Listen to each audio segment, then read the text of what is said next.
को साथ ॾींदो जिते न साथी को साथ ॾींदो उते मुसाफ़िर हुजूर थींदो जिते न साथी को साथ ॾींदो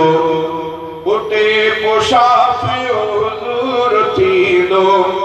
असां में आहिनि गुनाह के खुदा का माफ़ी वठी सो ॾींदो असां में आहिनि गुनाह के खुदा का माफ़ी वठी सो ॾींदो ॾिसी खुदा जे कहर जो जलवो नबी बि चवंदा पिया नफ़्सी नफ़्सी हबीब अहिड़ीअ ॾुखीअ महल में हबीब अहिड़ीअ ॾुखीअ महल में न उम्मतनि खे ॾुखियो छॾींदो हबीब अहिड़ीअ ॾुखीअ महल में न उम्मतनि खे ॾुखियो छॾींदो जिते न साथी को साथ ॾींदो उते मुसाफ़िर हुजूर थींदो असां में आहिनि गुनाह के खुदा का माफ़ी वठी सो ॾींदो अबो अमा भी न साथ ॾींदा बचा बि तिन खां परे थी वेंदा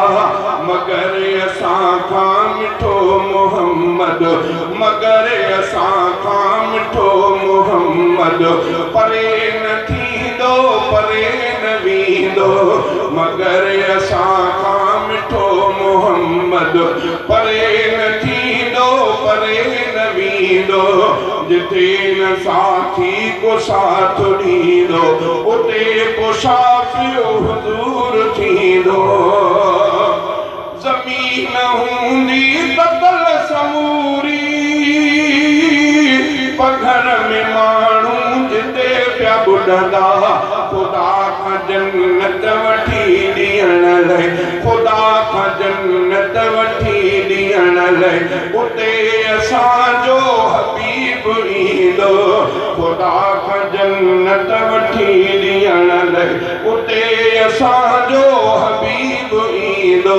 जिते न साथी को साथ ॾींदो उते मुसाफ़िर हुजूर थींदो सुञाण पंहिंजे उम्मतनि खे हथनि सां प्यारींदो आब कौसर